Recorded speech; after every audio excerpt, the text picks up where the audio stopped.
Are you ready for high-speed motorsports talk about your local short track? You've come to the right place. Get ready to hear from some of the top stars of Seekonk Speedway right here on the Race Day Rewind podcast series. We'll hear it all, from pure excitement to disappointment of coming so close, the frustrations of contact on the track, and the thrill of winning a race or a championship. The Seekonk Speedway podcast series is a production of Souza Media. Now let's get to the show. The Seekonk Speedway podcast series is a production of Seekonk Speedway and Souza Media. For more information on Souza Media, visit kylesouza.com. And for more information on Seekonk Speedway, visit seekonkspeedway.com.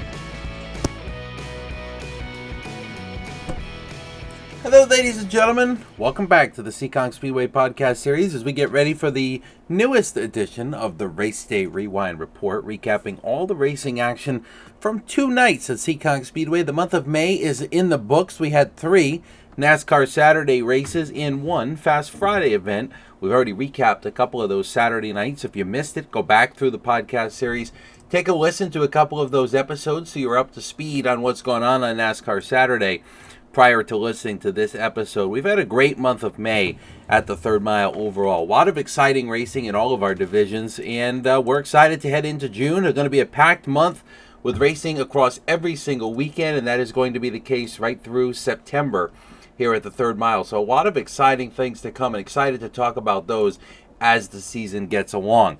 However, on this specific edition of the Race Day Rewind, we are going to recap Fast Friday racing from May 27th, the opening Friday night of the 2022 season. 5 divisions strong and some fantastic racing and good car counts across all of our divisions. We're also going to come back to May 21st on our Saturday night program and talk about what took place there in our most recent Saturday night events. Of course, we had the Everett's Auto Parts Triple Crown on that night for the late model division. We'll talk about that, and we will also see what is going on with their championship standings here 3 races into the season. Again, the month of May in the books. So we're going to talk about the last couple of races in May. We're going to start with our Fast Friday series. In the next segment, I'll welcome in Sam Tully, one of our Saturday night announcers. He's joining Kevin Boucher this year. If you listen to the most recent edition of the Race Day Rewind, Sam was on with me. He's going to help me talk through what happened on our most recent Saturday night platform. But to start, we'll talk about Fast Friday from May 27th. Again, a good night of racing, really. Looked like we weren't going to get it in. Mother Nature was kind of hounding us a bit, and then she kind of cleared up at the right time. We got to the races, and it looked like, it might rain late in the night. We weren't really sure if we were going to get the whole program in. We had a good feeling about it, but you just never know with Mother Nature, and guess what? We got the whole thing in. It was a great race overall for all 5 of our divisions. Let's start off with our Seekonk Grand Prix Bandolero divisions, both in the Bandits and the Outlaws. Now, the difference between these 2 divisions, the Bandits is the younger of the divisions. The drivers there aged from 8 to 11. And then, of course, in the Outlaws, those drivers a little bit older, from 12 to 16. Now, let's start with the Bandits. Darren Krantz Jr. came into Seekonk last year, the Huntington Station, New York driver, and really put everybody on alert. Picked up the championship and won a lot of races behind the wheel of the number 31. On opening night, same song, different year. Darren Krantz Jr. picks up the win in the Bandolero Bandits, and a great field, first of all. 15 cars showed up for opening night. A fantastic field of competitors for the first race of the season. And in the end, Darren Krantz Jr. comes out on top. A very dominating performance for him. He gets to the lead early, and he's really not to be denied over the course of the race. Picks up the victory. Melania Shawaski finished second. Again, same song as last year. Melania was one of his top contenders over the course of 2021. She's right there again as we start 2022, finishing second. Colin Vaness and Ryan Vaness Jr. were 3rd and 4th. Good start to the season for the Vaness family. And the Green Hornet, Sam Macedo, rounds out the top 5. Sam picked up 7 wins in a row last year at one point. Very impressive, and starts off the year strong here in 2022, picking up 5th. 6th was Mike Hannafin. Bryson Robideau made his Bandolero debut, finishing 7th. RJ Murphy finished in the 8th position. And again, 15 cars. So there's your top 8 from the Bandolero Bandits, first race of the season. Congratulations to Darren Krantz Jr. with big victory to open up 2022 and off to a strong foot for him there. In the Bandolero Outlaws, presented by Seekonk Grand Prix, a little bit of a different story in this division. I think this one's going to be a division we're going to have to watch all year, with some newcomers and really some new faces up at the front of the field in this class throughout the course of the year. In this one, the opening start of the season, it's Chase Sylvia picking up the win. Now, the Sylvia name is well known at Seekonk Speedway for good and bad reasons. Let's be honest. I mean, Pepe, many of you have listened and watched Pepe over the course of his career in the Sportsman division. And Pepe, Pepe's one of our, what's the best way to put this? One of our more exciting drivers over the years. He's climbed the flag stand to dispute a black flag in the middle of a race. He's done burnouts under caution because he wasn't happy with what was going on. Very interesting when you think about Pepe. It's about the only way to say it. However, over the last couple of years, he's gotten older, obviously. He's calmed down. He'll tell you that. And if he's listening to this, I know he's laughing. He's calmed down a lot, but he's also taken a lot of time with his children to make them go to the front of the field. Now, in the way the season is going to go in this division, I think Chase Sylvia is going to be a major threat for this championship. I mean, he comes out strong, picks up the victory in their 15-lap feature to open 2022. And only 4 minutes to run off a 15-lap race. It went from green to checker. And it's Chase Sylvia, the winner. Andrew Gomes for second. Bradley Strickland third. Joey LeMay was fourth. And Nate Rio rounded out the top five in his debut. A fresh faces here in the top five. Sylvia and Gomes up front. Great to see. Bradley Strickland was strong last year. Breaks into the podium here on opening day. And you got Nate Rio in fifth as a rookie. Joey LeMay is a veteran of this division, finished fourth, a great run to open the season. But to me, the storyline in this Bandolero Outlaw division is literally the amount of new drivers we've seen at the front of the field. And it's very refreshing to see from my perspective, and I think for many people's perspectives. It's very, very refreshing to see him go out there and pick up the win on opening day, a new face. Hey, this race had a 4-wide incident about halfway through racing for the lead. 4 wide in the Bandoleros. It was really something else. A really good start to the year for them. Very impressed to see what's going on in this division over the winter with, again, some new faces, some rising stars coming up. And we'll see what happens over the course of the season. I do think this division is going to be very exciting. I think we're going to see a lot of different winners in this division. I think Andrew Gomes is going to get his first career win here, probably before long. You're going to see Bradley Strickland get to victory lane. You're going to see Joey LeMay get back to victory lane. Nate Rio, the way he impressed me on opening night, I would not be surprised at all if he wins coming up here shortly.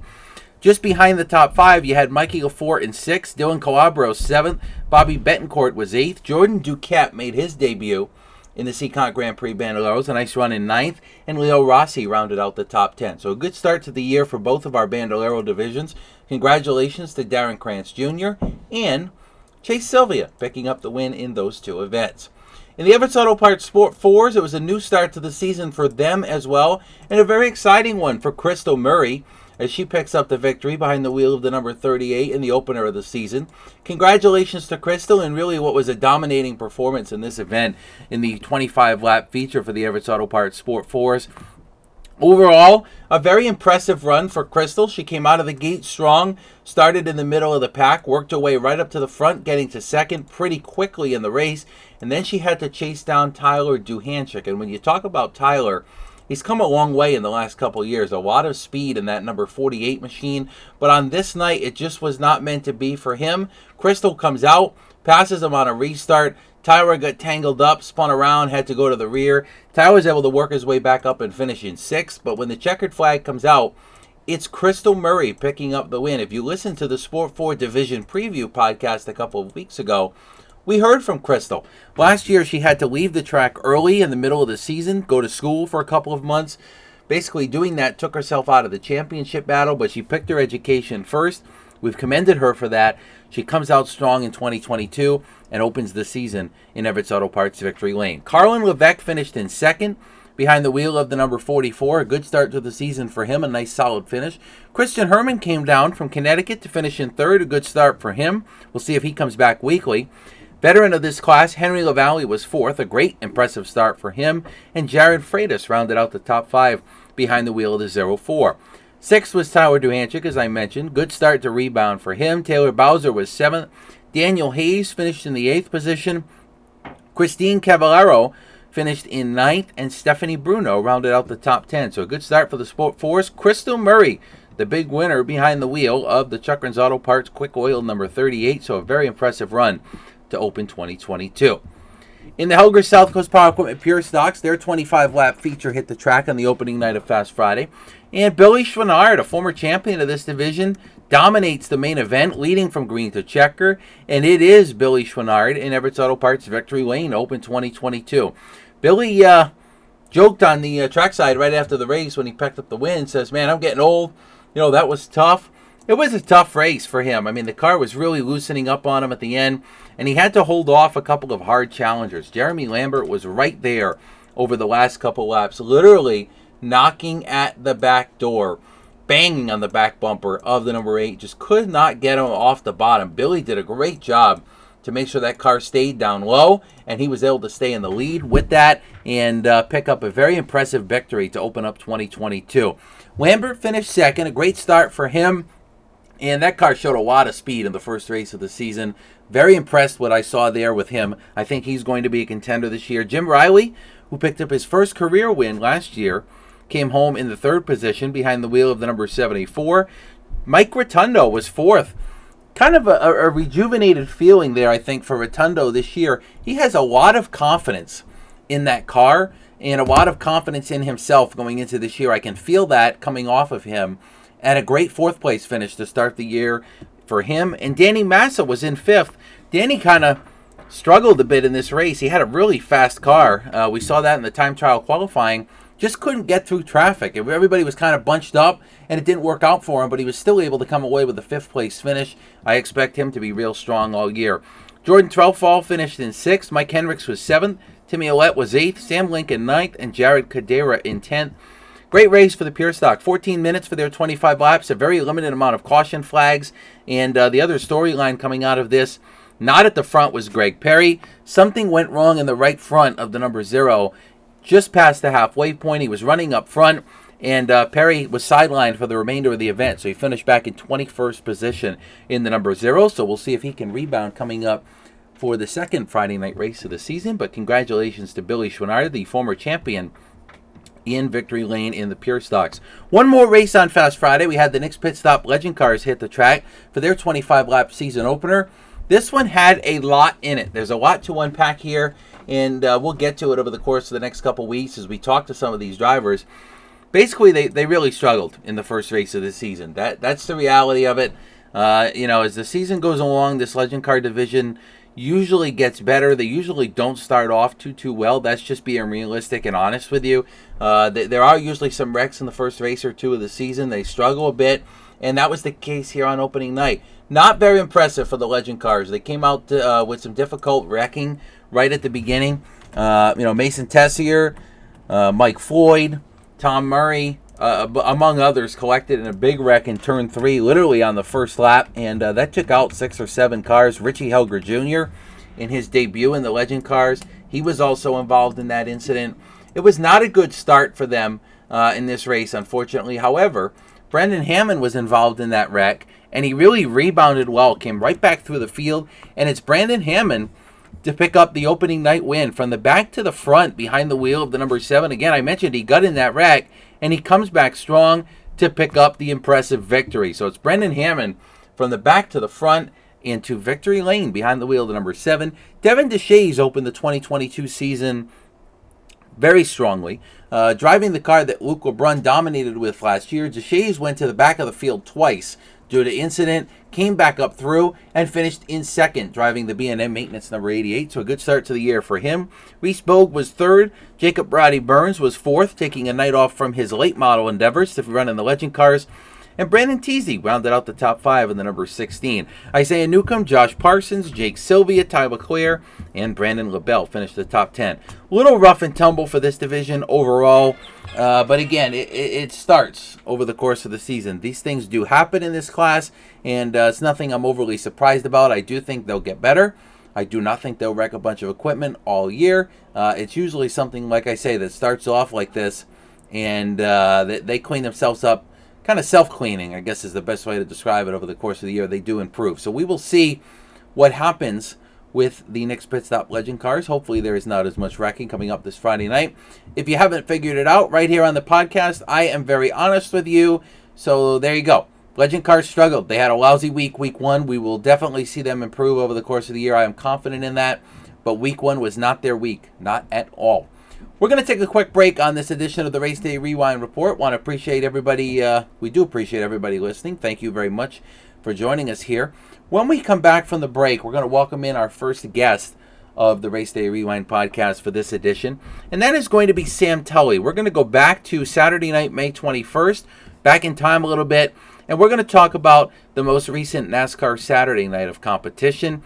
Who won? The Everett's Auto Parts Late Models had a Triple Crown Series event presented by Everett's Auto Parts. The Pro Stocks were back in action. So were the Helger South Coast Power Equipment Sportsman and the Chaz Auto Body Sport Trucks. Stick with us as Sam joins the show to recap that night.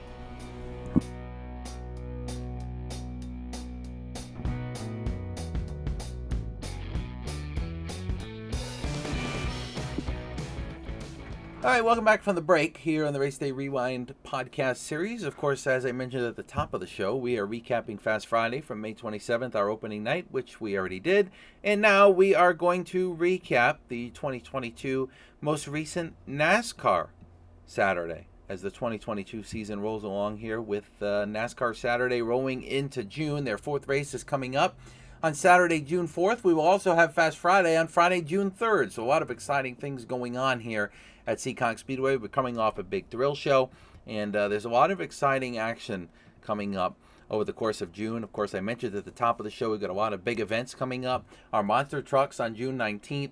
Open Wheel Wednesday for the Tri-Track Modifieds with $10,000 to win on June 29th. And, of course, as we roll into July, we've got the Bay State Classic.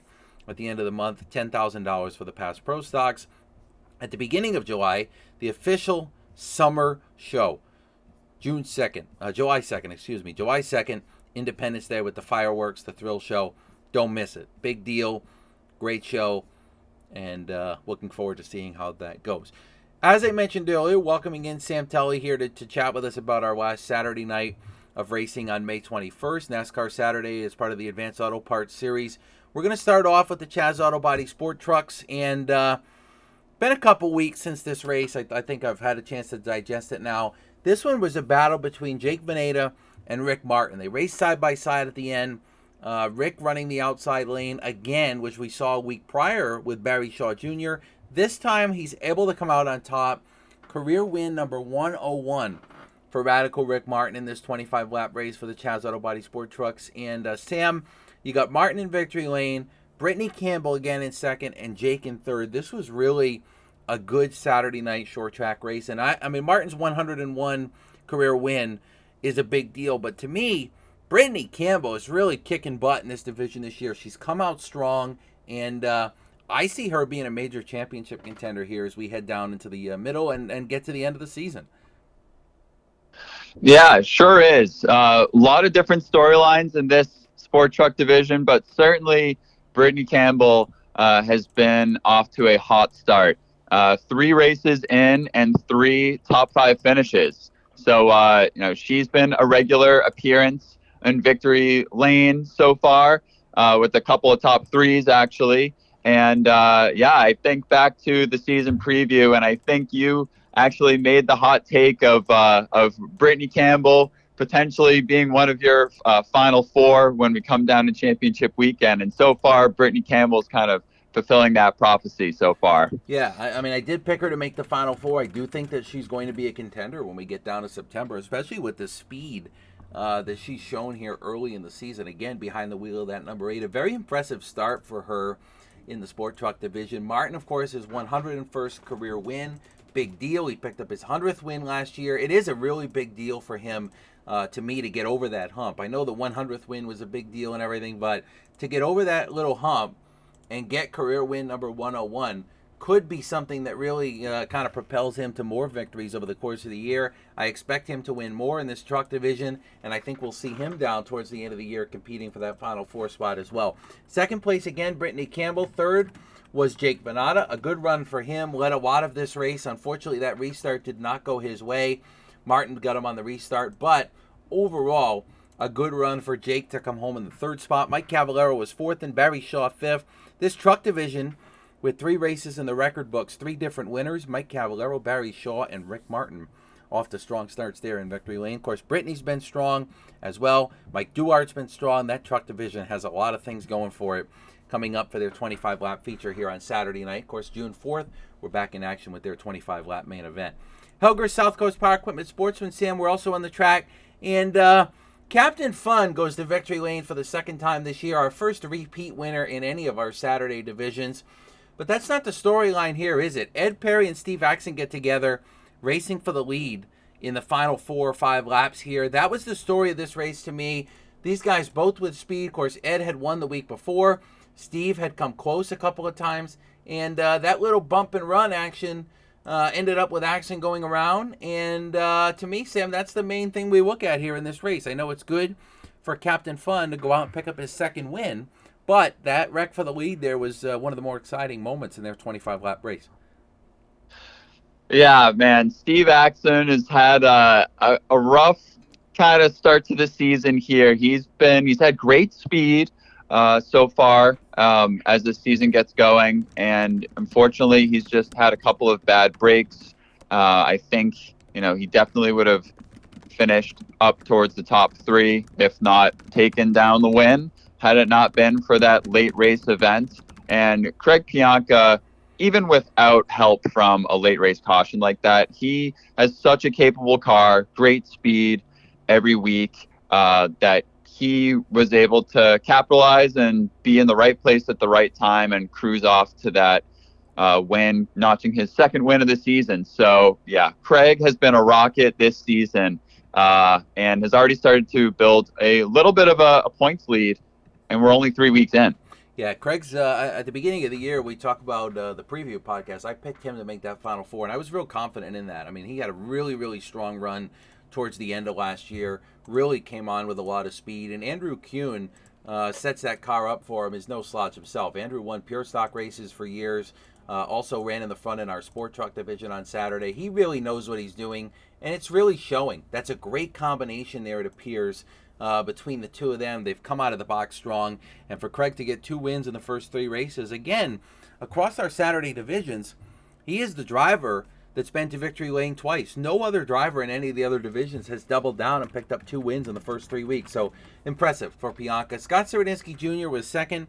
Doug Benoit had a good run, great run, in fact, for him, the former Pure Stock champion on Fast Friday, really coming into his own in the Sportsman, finishing third. Colby Lambert was fourth, and Chad Baxter was in fifth. Again, Steve Axon, that incident ended up back in 15th place at the end of that. So we'll see what happens with the Sportsman as they move to next Saturday night. 25 laps coming up on June 4th for the Helger Sportsman. Should be another exciting show there. Sam, the Pro Stock race was absolutely freaking wild again. I don't know what is going on with this division. I kind of like it in a weird way because it's putting a heck of a lot of show on and a lot of excitement. But it's Tommy Adams who comes out strong. We saw him with a lot of speed on opening day. Was right up there in contention for the win. And in week 2, he's the one for the Pro Stocks that comes out on top after 40 laps. What a battle, though, for him from the front to the back. Dave Darwing and him got together. There's so much involved in this one race and really so much in this division here to start 2022. It's been absolutely wild. Man, this Pro Stock race last weekend was worth the price of admission alone. You had, as you said, Tommy Adams, from at the back, had a spin mid-race. At one point, he was down on the infield between 3 and 4 with his hood up in front of his windshield. I mean, when you see a car like that, you think, oh boy, like how much can he really salvage from this race? And Tommy Adams was on rails, truly a rocket. Was able to take advantage of that late race caution between Scully Jr. and Kenny Spencer, and that stacked the field right back up with 3 laps to go, and Tommy Adams hammered down, wrapped it around the inside on Vanasse, and truly put on a spectacular race. Yeah, a little bit of contact between those two racing for the lead. I think Ryan Vanasse is not the most vocal gentleman when it comes to his displeasures. He's very good, and I say that in a good way. I commend him for that. He's very good about not over-showing his emotions in a bad situation. I could tell he was pissed. In reality, and I said in the last segment, damn, this is a very, very respectful podcast that we're going to tell you exactly what we're seeing. And Ryan Vaness was mad. He was pissed after that race with how it played out. He finished second, but he's mad, and I expect him to come out of the box real strong in their third race of the season coming up this week. Of course, the Pro Stocks didn't run 3 races in May. They only ran 2 because of the rain that came in at the end of one of the nights, and we couldn't run that race. But overall, Ryan was mad. I expect him to be really, really, really strong coming up here during the season. Bobby Pellin finished third in the race. Dave Darling finished fourth after coming from the rear. And opening day winner Mike Brightman had a good run to finish in fifth. The Pro Stocks are getting ready for 60 laps this week in their Everett's Auto Parts Triple Crown Series Round 1. That's our longest Saturday night race across the distance of the whole season for our weekly divisions. 60 laps is a long race for the Pro Stocks. I mean, it really requires you to think about what you're doing over the course of the race and not kind of blaze out there and dominate the race. You got to save your equipment just a little bit to make sure you're there at the end. So, Sam, is there anything going into their third race of the season that stands out? I mean, Dave Darling hasn't won. I know for Sam's purposes alone, he hasn't really been at the track in previous years, but Dave Darling's been, let me see, the Golden State Warriors of Seekonk Speedway. We made the finals 6 out of 8 years or whatever it is that they've done. The Tom Brady of Seekonk Speedway with all the rings and the championships. He's an 8-time champion, and he hasn't won yet. I expect him to be a major contender here in this extra distance race. Yeah, I know. I'm certainly excited to see these guys go 60 laps. I'm sure drivers are too. Longer distance races are always fun. But, I mean, you said it. You got to take care of your equipment. You got to take care of the tires, especially with the tire rule this year. So certainly going to expect a little bit of tire strategy going into the race. Do you run a set of 4 brand new tires? Do you have a couple of old ones on the left side?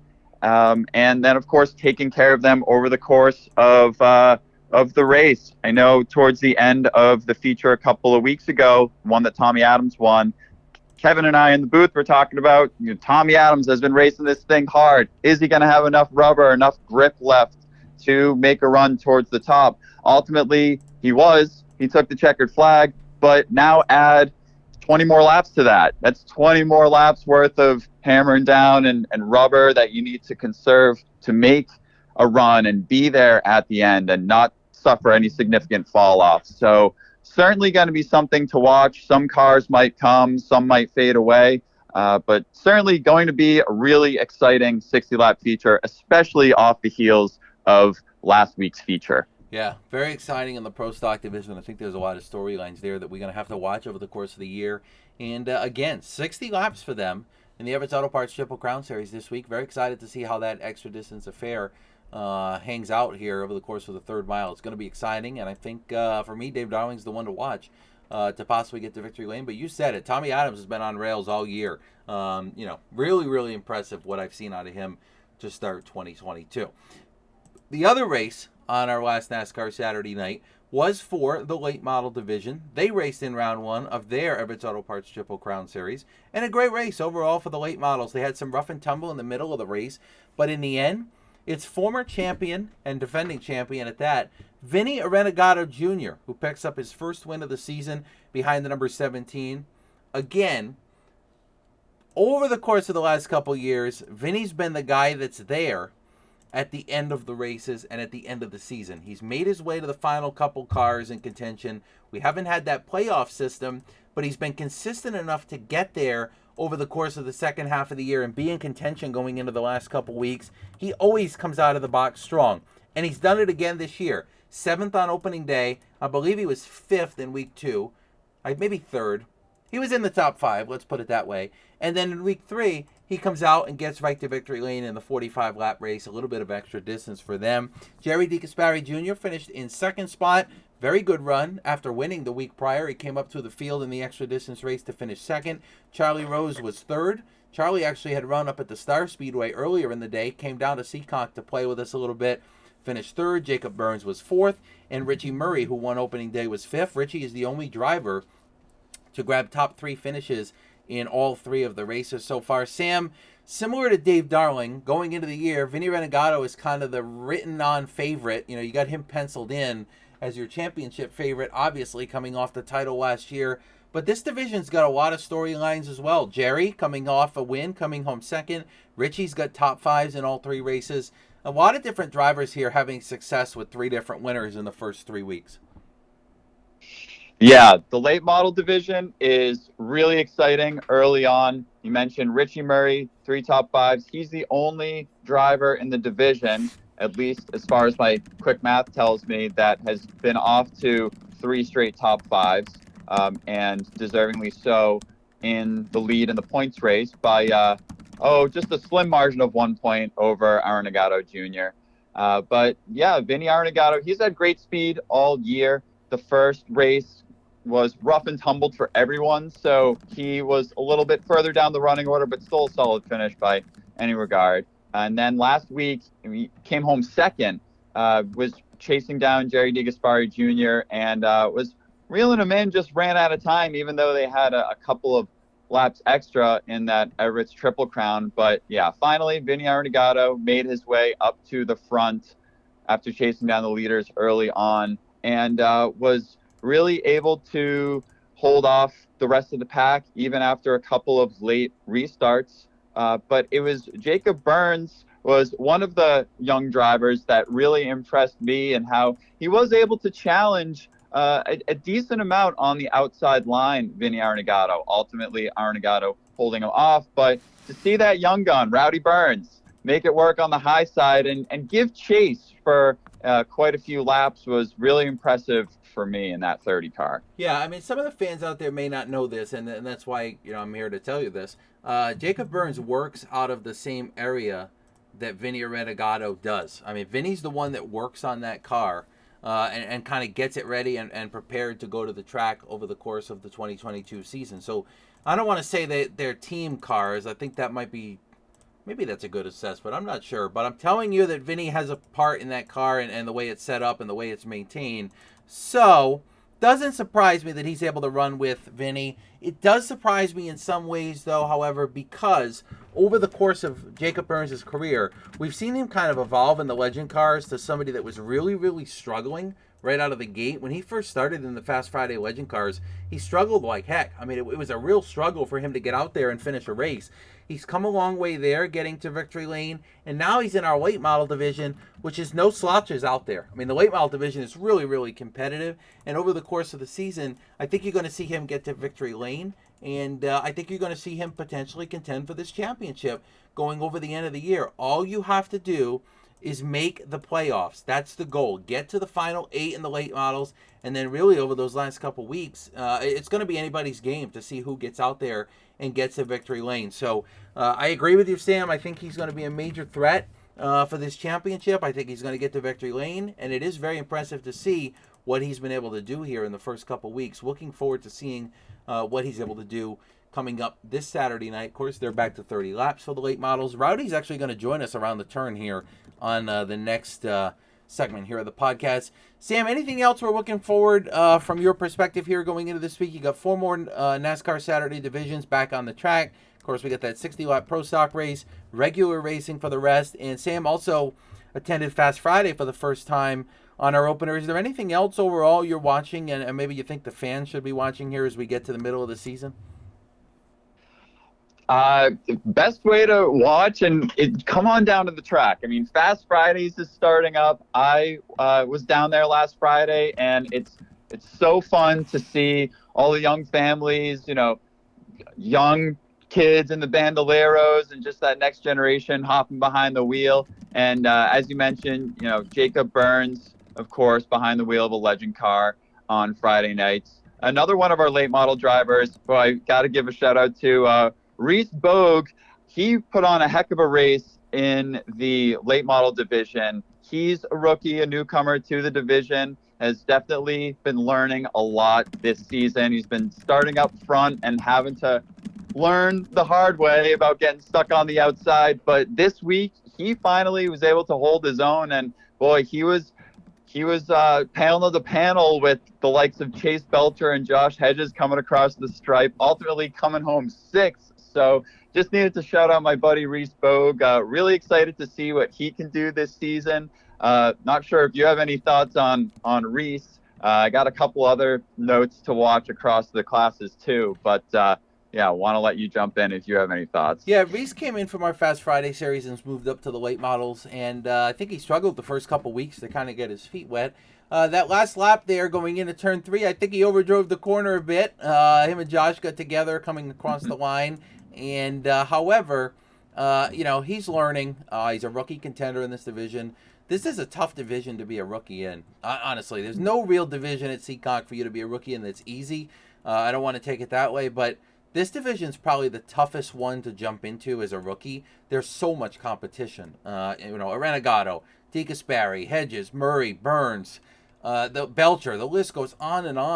And you got guys like Paul Lallier that moved up from our Sportsman division who had won championships in the Sportsman. He's won a late model race, but he's not able to do it on a weekly basis because it's so difficult. So it is impressive the speed that Reese has had here in the first couple weeks of the season. I do think he'll win at some point this year. It kind of, for a rookie contender to win, everything has to line up. And I think for Reese at some point this year, I would not be surprised if it all does line up and we see him with the checkered flag here before long.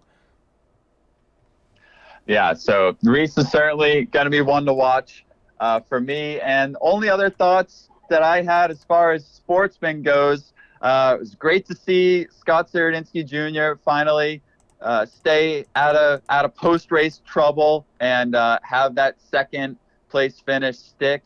And we'll be looking to see more strong finishes out of that 22 car going forward. But also want to shout out that 54 car, Colby Lambert.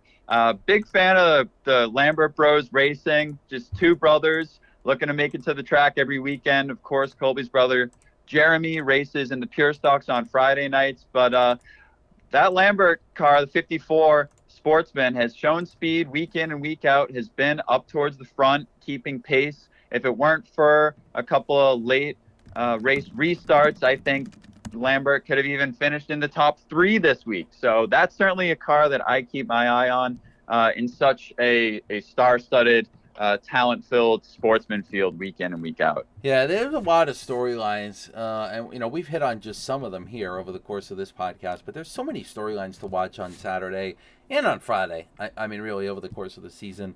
The storylines kind of develop over the course of the year as well. Whatever the storylines are now, some of them will stick, some of them won't. Some things will come up that we haven't seen so far. Some things that are going on right now will disappear. It's the ebb and flow of a race season, and it's really, to me, it's similar to any other sport, right? You look at the NBA, some teams are good out of the gate, they struggle at the middle of the year, and they come on strong late. Some are good out of the gate and suck the second half of the year. It's really just sports. It's life. It happens. We see it from really all the way from Little League right up through major leagues, and we're considered, I don't know if you want to consider us the major leagues or Little League or what you want to consider Seekonk Speedway, but obviously as a local NASCAR home track, a lot of these guys are not going to make it to the Cup Series. I'm going to say 99.999% of them don't even think they can make it to the Cup Series. There might be a few that do. Maybe some of our youth drivers on Fast Friday have ambitions of getting there. But at least for our Saturday guys, they're not going to make it to the NASCAR Cup Series. They know that. They're okay with that. They enjoy this weekly racing grind, and it really is a grind. I say that not lightly at all. It really is a tough grind. So looking forward to seeing how it shakes out. Of course, as we mentioned, coming up this week, 60 laps for the Pro Stocks in their Everett's Triple Crown Round 1. They are also going to be competing over the next couple weeks with our late models, our Sportsmen, and our Sport Trucks. We're basically at the end of Round 1 of the Triple Crown Series this week for the Pro Stocks. We'll go back in the Triple Crown to our other divisions coming up here in the next couple weeks and get ready for Round 2. And as we get into Round 2, excuse me, we will talk about how the Triple Crown champion is determined. It's very similar to our playoff system with the Final Four competitors. So we will chat about that here coming up in the next couple of weeks and kind of let you know what's going on with that as well. Of course, we'll keep you up to date on our playoff system as well. Sam is going to be back at the track with us on Saturday night in the booth. Sam, we appreciate some time here in the podcast as always. It's a pleasure to chat about our Saturday night program, and we'll see you back here at the track, and I'm sure we'll talk again next week about everything you're seeing from up in the booth. Thanks for having me on, and we'll see you this weekend. All right, that's been Sam Tully. We're going to take a quick break here. When we come back, we are going to conclude this edition of the Race Day Rewind Report, and we are going to conclude it with none other than 2022 late model and legend car competitor Jacob Rowdy Burns. We just chatted about him. He's going to join us here on this edition of the Race Day Rewind podcast to talk about everything that he has going on between the two divisions, running 2 cars in 2 nights, and what he expects to see trying to get to late model victory lane. Stick with us around the turn. We'll chat with Rowdy and wrap up this week's edition of the show.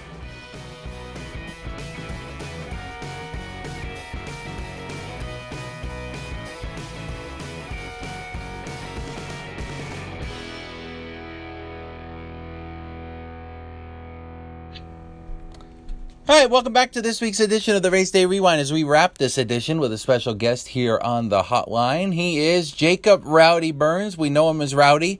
Maybe we can ask him why we know him as Rowdy in a second. I'm not quite sure, but he is Rowdy, and he has been at the front of the field in our weight model division on NASCAR Saturday, as we talked about in the last segment, and also at the front of the field for the last couple of years in our Fast Friday Legends car division as well. Rowdy, let's start with that. How the heck did you come up with this Rowdy nickname here in your racing career? So back when I started, back when I was like 5 years old, doing quarter midgets to Little T, pretty sure, I don't really know the full story of it. My uncle and his flagger came up with it because my first race, first lap ever, I flipped over and I kind of got that name and stuck with it. Wow. Okay, so first race he flipped over. That's not good. Not a good thing at all. He's back on 4 wheels here. Take me back a couple years, though. You started running in the Legend Car division at Seekonk. Where did you come from? How did you get to the Seekonk Legends Car division prior to that?